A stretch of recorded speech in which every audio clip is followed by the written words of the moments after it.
그날은 아버지의 삼주기, 제사를 지내는 날이었습니다.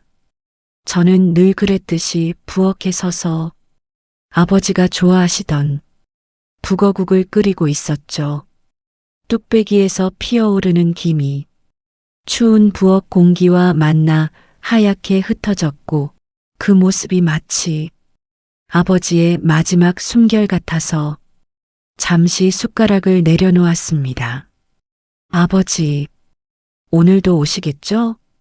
창밖은 아직 어두웠고 골목길 가로등 불빛만이 희미하게 부엌 창을 비추고 있었습니다. 제사상을 차리다가 문득 아버지 사진을 보니 그 특유의 미소가 여전했습니다. 말수는 적었지만 눈가에 늘 주름이 자글자글했던 그런 따뜻한 미소였죠. 똑똑똑. 갑자기 현관에서 소리가 났습니다. 이 시간에 누가 문을 열었더니 우체부 아저씨가 서 있었습니다. 이렇게 이른 시간에 죄송합니다. 3년 전에 맡겨진 특별 배송인데요. 정확히 오늘 날짜로 전달하라고 하셔서 우체부는 노란 봉투 하나를 건네고 황급히 사라졌습니다. 봉투 앞면에는 아버지의 삐뚤빼뚤한 글씨로 제 이름이 적혀 있었고 뒷면에는 이런 메모가 있었죠. 3주기 제사날 아침 북어국 끓이고 있을 내 딸에게 아버지가 3년 전에 이걸. 손이 떨렸습니다. 마치 아버지가 저 너머에서 절 지켜보고 계신 것처럼, 제가 북어국을 끓일 걸 알고 계셨던 것처럼. 봉투는 묵직했고 안에는 두툼한 편지와 작은 열쇠 하나가 들어 있었습니다.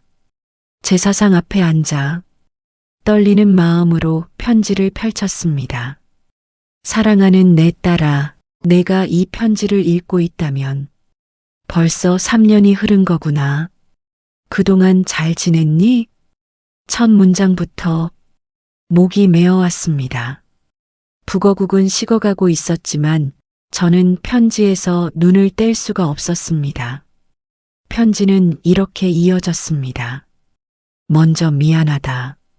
살아생전 한 번도 제대로 사랑한다고 말하지 못해서, 고맙다고 표현하지 못해서. 아버지의 손글씨는 점점 흐트러지고 있었는데 아마도 쓰면서 많이 힘드셨나 봅니다. 내가 젊었을 때 너희 할아버지는 내게 말했다. 남자는 마음을 드러내는 게 아니다. 그래서 나도 평생 그렇게 살았구나. 그래서 그렇게 무뚝뚝하셨구나. 거실 벽시계가 새벽 6시를 알렸고 동이 트기 시작한 하늘이 조금씩 밝아오고 있었습니다. 하지만 병실에 누워서야 깨달았다. 표현하지 않은 사랑은 없는 것과 같다는 걸. 내가 얼마나 그 사랑을 기다렸을지. 편지를 읽다가 잠시 멈췄습니다. 그러고 보니 어린 시절 저는 늘 아버지의 칭찬을 기다렸죠. 학교에서 상장을 받아와도 그래, 잘했네 한마디. 대학에 합격했을 때도 그저 고개만 끄덕이셨고, 결혼식 날에도 잘 살아라 세 글자가 전부였습니다. 딸아, 사실 너의 모든 순간이 내겐 자랑스러웠단다. 내가 처음 걸음마를 떼던 날, 유치원 발표회에서 노래하던 날, 중학교 때 반장이 됐던 날, 아버지가 그걸 다 기억하고 계셨다니. 특히 내가 실패해서 울던 날들, 그때 정말 안아주고 싶었다. 괜찮다, 우리 딸 잘하고 있다고 말해주고 싶었는데 편지 위로 제 눈물이 뚝뚝 떨어졌습니다. 왜 그러지 못했을까? 아마도 나도 무서웠나 보다. 내게 약한 모습을 보이는 게. 그때 부엌에서 북어국이 넘치는 소리가 났습니다. 급히 불을 끌어갔다가 다시 돌아와 앉았죠.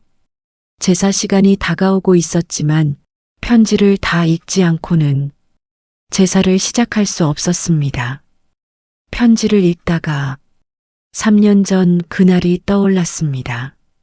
아버지의 마지막 일주일 병실은 너무나 고요했죠.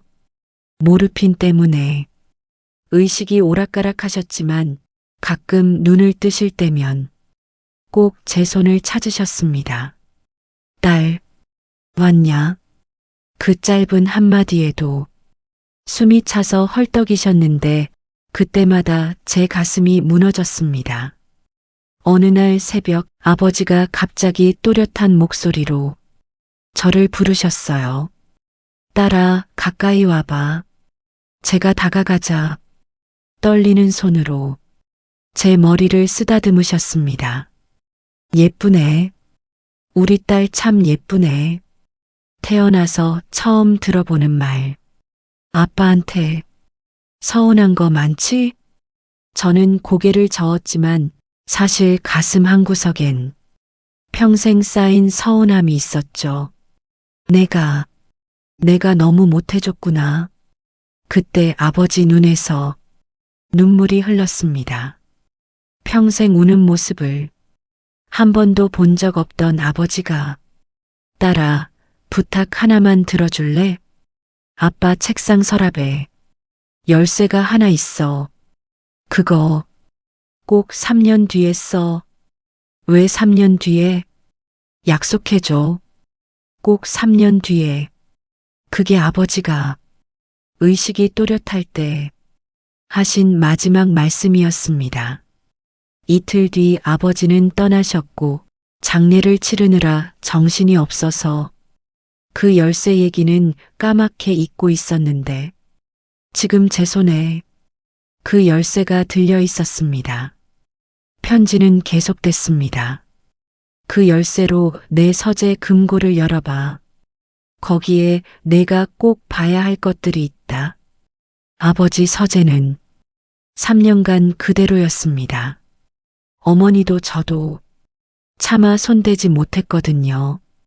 책상 위엔 아직도 아버지가 마지막으로 쓰던 만년필이, 의자엔 늘 걸쳐두시던 낡은 가디건이 그대로 있었습니다. 벽에 걸린 금고를 열쇠로 열자 수십 권의 일기장이 가지런히 놓여 있었습니다. 1994년부터 2021년까지 정확히 제가 태어난 해부터 돌아가시기 전까지의 기록이었죠. 첫 번째 일기장을 펼쳤습니다. 1994년 3월 15일. 오늘 딸이 태어났다. 2.8kg의 작은 생명. 손가락이 너무 작아서 만지기가 무서웠다. 1994년 5월 20일. 딸이 처음 웃었다. 나를 보고 웃었다. 이렇게 행복할 수가. 아버지가 매일 일기를 쓰셨다니. 1998년 3월 2일. 딸이 유치원에 입학했다. 울지 않고 씩씩하게 들어갔다. 차 안에서 한참을 울었다. 왜 이렇게 마음이 아플까? 일기장을 넘길수록 놀라운 사실들이 드러났습니다. 2001년 6월 15일. 딸이 그림 대회에서 상을 받았다. 회사에 자랑하고 싶었지만 참았다. 대신 혼자 소주를 마시며 기뻐했다. 제가 몰랐던 아버지의 마음들이 30년치나 쌓여 있었습니다. 2008년 11월 20일. 딸이 대학 입시에 실패했다. 울면서 방에 들어가는 뒷모습에 가슴이 찢어졌다. 괜찮다고 말하고 싶었는데 목소리가 나오지 않았다. 그날 밤 저는 정말 외로웠습니다. 아버지가 단 한마디도 위로해주지 않으셔서 서운하고 슬펐는데 대신 딸이 좋아하는 붕어빵을 사서 방문 앞에 뒀다. 딸아, 미안하다. 그 붕어빵이 아버지였구나. 눈물이 멈추지 않았습니다. 일기장 사이사이엔 사진들이 끼워져 있었습니다. 제가 모르게 찍은 사진들. 운동회 때 달리는 모습, 졸업식에서 친구들과 웃는 모습, 첫 출근하는 날 뒷모습, 결혼식장으로 들어가는 모습. 모든 순간을 아버지는 멀리서 지켜보고 계셨습니다. 2010년 5월 8일, 딸의 첫 직장 면접. 회사 앞에서 4시간을 기다렸다. 딸이 나올 때 숨었다. 표정이 밝아서 다행이었다. 그날 아버지가 거기 계셨어? 그날 면접이 끝나고 나왔을 때 왠지 마음이 따뜻했던 기억이 납니다. 누군가 지켜봐 주는 것 같았는데 그게 아버지였구나. 2015년 10월 3일 딸이 결혼한다고 했다. 기쁜데 왜 이렇게 눈물이 날까? 좋은 사람인 것 같아 다행이다. 하지만 서운하다. 결혼 허락받으러 왔을 때 아버지는 그저 그래라고만 하셨죠. 저는 너무 쉽게 허락하셔서 서운했는데 그날 밤 아내 몰래 딸 방에 가서 잠든 얼굴을 봤다. 어느새 이렇게 컸을까? 미안하다, 사랑한다. 말로 하지 못해서. 2021년의 마지막 일기. 돌아가시기 한 달 전이었습니다. 이제 시간이 얼마 없다. 딸에게 꼭 전하고 싶은 게 있는데 어떻게 해야 할까? 그래, 편지를 쓰자. 3년 뒤에 읽을 편지를. 왜 3년이었을까? 그 답은 다음 장에 있었습니다. 3년이면 슬픔이 조금 가실까? 3년이면 나를 그리워해 줄까? 3년이면 내 진심을 받아줄 수 있을까? 일기장 맨 뒤에 또 다른 봉투가 있었습니다. 딸에게 주는 마지막 선물.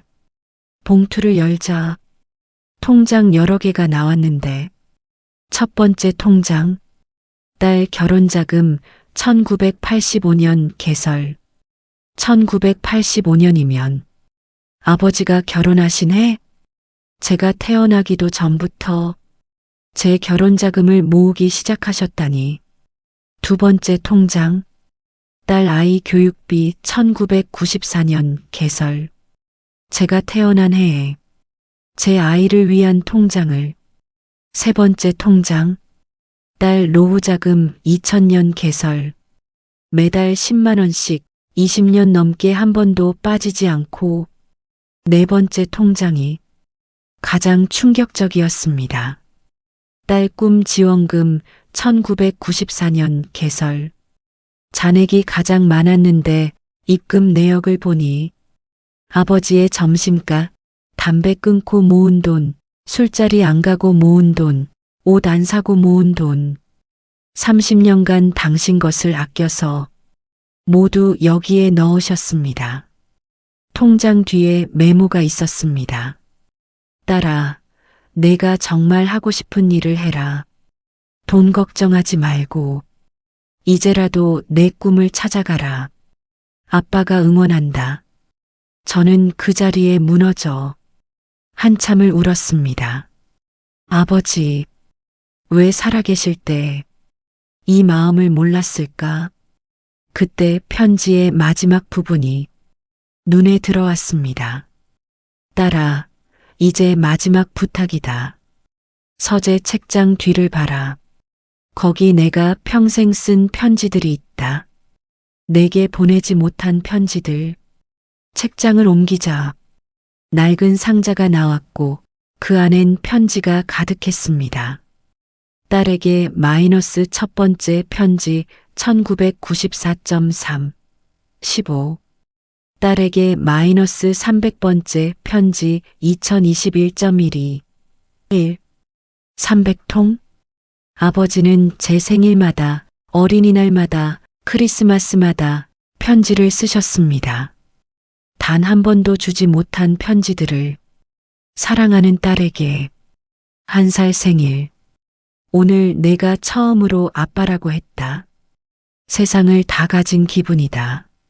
사랑한다. 딸에게. 초등학교 입학? 책가방이 너무 무거워 보였다. 대신 들어주고 싶었다. 평생 내 짐을 대신 지고 싶다. 딸에게 20살 생일. 어느새 어른이 되었구나. 내가 20살 때는 철없었는데 넌 참 의젓하다. 자랑스럽다. 딸에게 결혼식 날. 오늘 내가 제일 예뻤다. 행복해야 한다. 아픔은 다 내가 가져갈게. 편지마다 아버지의 사랑이 넘쳤습니다. 말로 하지 못한 그 모든 마음이 300통의 편지 속에 갇혀 있었죠. 마지막 편지. 돌아가시기 일주일 전. 딸에게 마지막 편지. 이제 정말 시간이 없구나. 이 편지들을 내가 볼지 모르겠다. 하지만 꼭 알아줬으면 한다. 너는 내 인생 최고의 선물이었다. 내가 웃을 때 나도 웃었고, 내가 울 때 나도 울었다. 내가 아플 때 내가 더 아팠고, 내가 기쁠 때 내가 더 기뻤다. 미안하다. 사랑한다는 말, 자랑스럽다는 말, 고맙다는 말, 한 번도 제대로 못해서. 하지만 알아다오. 매일 밤 내 방문 앞에서 잘 자라 사랑한다고 속으로 말했다.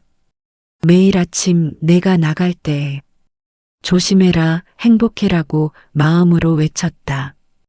딸아, 나는 정말 행복한 아빠였다. 내 아빠여서 이제 그곳에서도 너를 지켜볼게. 아프지 말고 울지 말고 행복해라.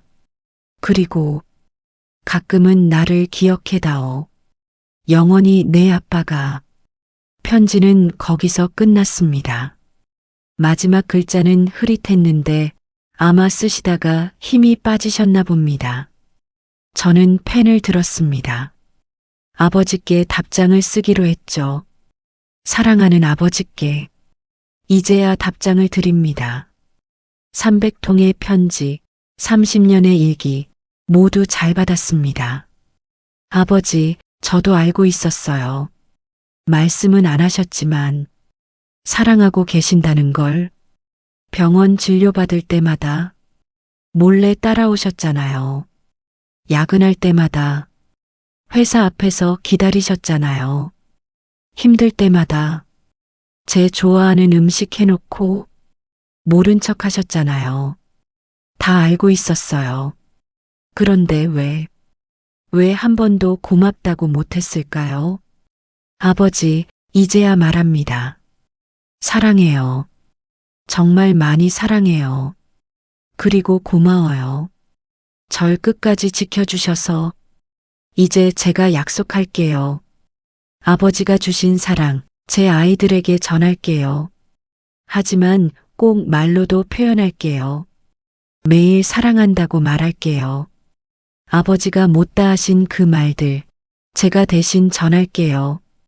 그리고 아버지, 저 행복하게 살게요. 아버지 자랑스러운 딸로 살게요. 가끔 하늘을 보면서 아버지 생각할게요. 오늘도 보고 계시죠? 라고 물어볼게요. 그럼 아버지는 바람으로 대답해 주세요. 따뜻한 바람으로 제 머리를 쓰다듬어 주세요.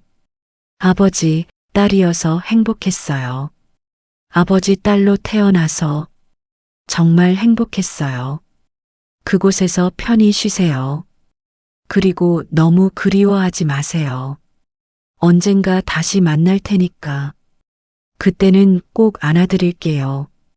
그때는 꼭 먼저 말할게요. 아버지 사랑해요라고. 영원한 아버지의 딸 올림. 편지를 접어 아버지 영정 앞에 놓았습니다.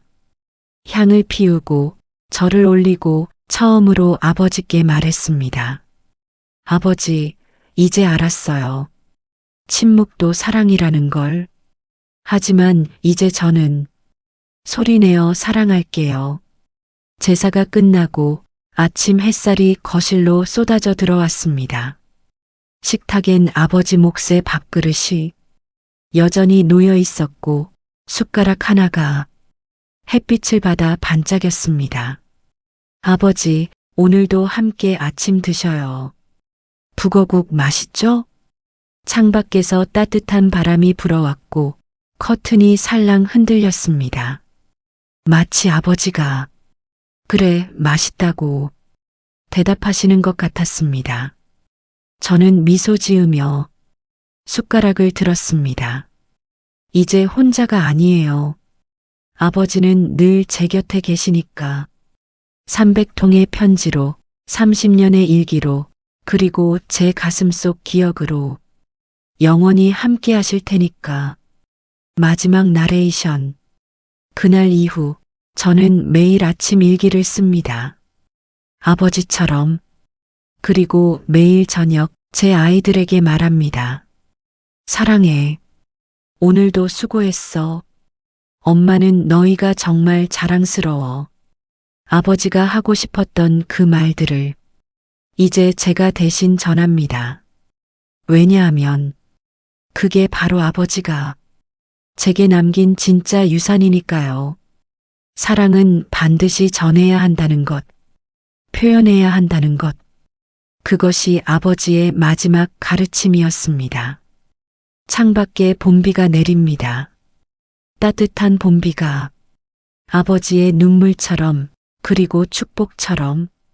아버지, 오늘도 보고 싶어요. 하지만 이제는 웃을 수 있어요. 아버지의 사랑을 알았으니까요.